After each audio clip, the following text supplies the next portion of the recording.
안녕하세요. 진성훈 목사입니다.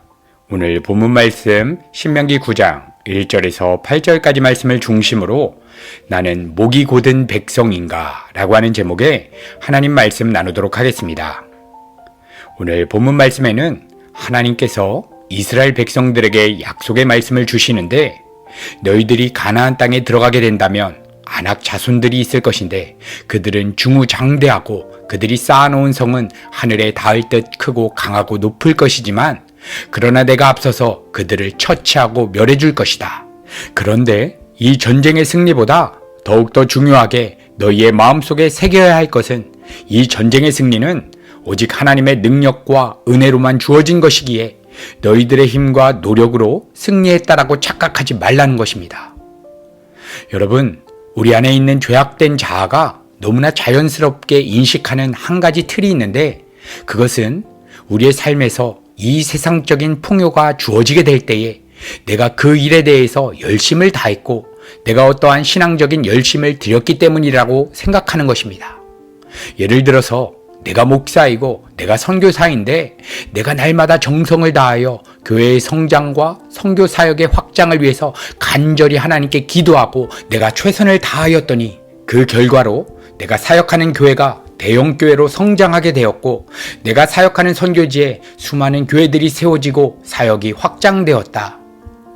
여러분, 이때 우리 안에 있는 자아의식은 내가 기도를 했고 내가 사역에 최선을 다했기 때문에 하나님께서 이러한 나의 열심을 보시고 이러한 나의 열심과 노력이 조건이 되어서 그러한 결과를 하나님께서 나에게 허락해 주셨다라고 생각하게 되는 것입니다. 그리고 내가 기독교 사업가인데 교회 헌금을 꼬박꼬박 내고 수입의 일정 부분은 구제와 선교 사역으로 매달 지출하고 있으며 모든 세금과 재정에 대해서 내가 정직하게 행했기 때문에 하나님께서 그러한 나의 헌신과 정직함을 보시고 나의 사업의 성공을 허락해 주고 있다라고 생각하는 것입니다. 여러분, 이러한 생각과 판단으로 자신의 삶을 바라보는 것이 결국 나라고 하는 우상을 숭배하는 죄악된 트림을 경고해 주시기 위해서 오늘 모세는 40년 전 시내산에 있었던 금송아지 우상숭배 사건을 상기시키고 있는 것입니다. 이스라엘 백성들은 전쟁에서 승리한 뒤에 그 승리가 자신들의 공의로움 때문이라고 생각하고 이 승리의 조건과 이유를 자신 안에서 찾는 삶의 형태, 여러분, 이것이 바로 40년 전 시내산에서 금송아지를 숭배했던 것과 동일한 모습이며 이러한 삶의 형태가 하나님 앞에서 목이 곧은 죄악된 모습임을 모세는 보여주고 있는 것입니다.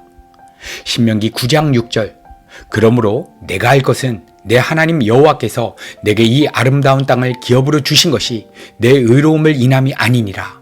너는 목이 곧은 백성이니라. 여러분, 여기에 기록된 목이 곧다라고 하는 말은 짐승에게 쓰는 말입니다. 보통 짐승에게 주인이 의도한 대로 일을 시키기 위해서 멍에를 씌우게 되는데 이때 짐승은 멍에를 쓰지 않기 위해서 몸부림을 치며 버티게 됩니다. 그런데도 주인은 억지로라도 짐승에게 그 멍에를 씌워 주인이 의도한 대로 밭갈이를 시키게 됩니다. 이렇게 목이 곧다라고 하는 말은 자신에게 지워지는 짐을 지기 싫어한다라고 하는 의미입니다. 그리고 이 목이 곧다라고 하는 표현을 지금 이스라엘 백성을 두고 쓰고 있는 것입니다. 여러분, 그런데 하나님께서 우리 하나님의 백성들에게 허락해 주시는 멍에는 억지로 힘든 일을 시키기 위한 멍에가 아닌 것입니다. 우리 하나님의 백성들에게 주어지는 멍에는 우리 성도들이 하나님의 백성으로서 거룩함과 영적인 성숙을 위해서 지금이라고 하는 현실을 우리에게 허락해 주시는 멍에입니다. 그런데 우리는 때때로 삶에 주어진 여러 가지 현실들로 인하여 우리의 마음 안에 염려, 근심, 불만족이 일어나고 이스라엘 백성들 또한 홍해를 건너 광야에 들어가서 왜 그토록 자신의 삶에 주어진 현실에 대해서 원망과 불평, 불만이 가득 차게 되었던 것입니까? 그것은 이스라엘 백성들과 우리 모든 성도들이 목이 곧은 죄악된 본성을 가지고 있기 때문입니다.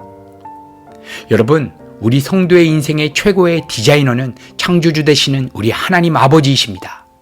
하나님께서는 말씀 한마디로 천지 만물을 창조하셨고 그 하나님께서 지금 나의 형편, 지금 나의 영적인 상태를 보시고 나에게 가장 선하고 아름다운 계획들을 허락해 주시고 있는데 그것이 바로 지금이라고 하는 순간입니다. 그래서 우리 성도들이 지금 이 순간 내 삶의 모든 현실을 허락하신 하나님 아버지를 내 생각과 내 마음을 주장하시는 왕의 자리로 모셔드리게 될 때에 내가 지금 감옥에 있든지 가난한 형편에 있든지 부유한 상황에 있든지 그 어떤 순간에도 하늘의 평강을 누리며 인간으로서의 참된 행복을 경험하게 되는 것입니다. 그래서 우리 성도가 주님의 십자가를 바라본다는 것은 하나님 앞에서 목이 곧은 나의 죄악됨이 죽는 것입니다. 내가 판단하기에 좋다고 하는 이 세상의 삶의 형편, 이 세상에서 좋다고 정해놓은 그러한 이 세상적 가치들에 사로잡히는 그러한 나의 죄악됨이 오늘도 주님의 십자가에서 현재적으로 주와 함께 죽었음을 경험하기 위해 여러분, 우리가 성령 하나님의 도우심을 간절히 구하기 시작할 때에 지금이라고 하는 상황은 완전히 새롭게 보여지는 것입니다. 지금 이 상황 자체가 정말 놀라운 하나님의 은혜이구나. 여러분, 한번 생각해 보십시오. 사도 바울이 깨달은 것은 무엇이었습니까? 그는 자신의 몸에 생긴 질병에 대해서 전심을 다해 3번 기도를 했습니다. 3번 기도를 했다는 것은 하나님의 응답이 있을 때까지, 이 문제를 허락하신 하나님의 마음이 확실하게 느껴질 때까지 기도했다는 것입니다. 이렇게 그는 기도하는 것 가운데 자신의 몸에 있는 질병은 나쁜 것이다, 이것은 없어져야 한다 라고 하는 자신의 선악 판단이 하나님 앞에서 목이 곧은 죄악의 상태임을 깨닫고 기도를 통해 주님의 십자가에 그러한 자신의 죄악됨이 현재적으로 죽었음을 경험하게 되자, 지금 이 질병을 허락하신 분이 예수님의 생명을 내어주고 나를 사신 나의 아버지 되시는 하나님이시라면 지금의 상황을 내 머리로 다 이해할 수 없지만 지금 내가 육체적인 고통을 지니고 있는 것이 나에게 최고의 상태이구나. 여러분, 사도 바울은 이것을 깨닫고 믿게 되었던 것입니다. 이때 질병을 지닌 상태에서도 사도 바울의 내면 깊은 곳에서부터는 하나님을 향한 감사와 찬양이 터져나게 되었던 것입니다. 이것이 바로 정말 십자가를 통과하는 우리 거듭난 성도들만이 경험하는 놀라운 복음의 신비인 것입니다. 여러분, 그러나 주님의 십자가에 목숨을 걸고 매달리지 않는 사람들에게는 이러한 내용들은 관념일 뿐이고 지적으로 동의하는 논리일 뿐이지 실제 복음으로는 경험하지 못하는 것입니다. 이렇게 바울은 질병이라고 하는 환경 가운데 하나님께 기도하며 깨달은 것이 바로 오늘 본문의 내용인 것입니다. 그렇구나. 이 몸에 박힌 것 같은 질병의 고통이 나에게 없었다면 내가 오늘 이스라엘 백성들이 가나안 땅을 정복했을 때에 나의 공의로움, 나의 노력으로, 나의 열심으로 승리하였다, 이렇게 여기는 그러한 우상 숭배하는 죄악된 삶으로 살아갈 수밖에 없었다는 것을 성령께서 깨닫게 해주신 것입니다. 오늘 이 말씀을 통해서 우리 각자마다 목이 곧은 죄악됨을 발견하고 그 죄를 대신하여 죽으신 우리 구주 예수 그리스도의 십자가만을 전적으로 의지하기 시작할 때에 여러분, 지금까지 내가 그토록 염려하고 고민하고 불만족스럽고 고통스럽게 여겼던 그러한 삶의 현실들을 허락해 주신 하나님 아버지의 마음을 발견하게 될 것입니다. 그리고 그러한 인생 문제들로 인하여 감사와 찬양이 터져나는 놀라운 신비를 경험하게 될 것입니다. 이러한 놀라운 축복이 우리 사랑하는 성도님들의 모든 삶의 영역 가운데에서 누려지게 되기를 우리 구주 예수 그리스도의 이름으로 간절히 축복합니다.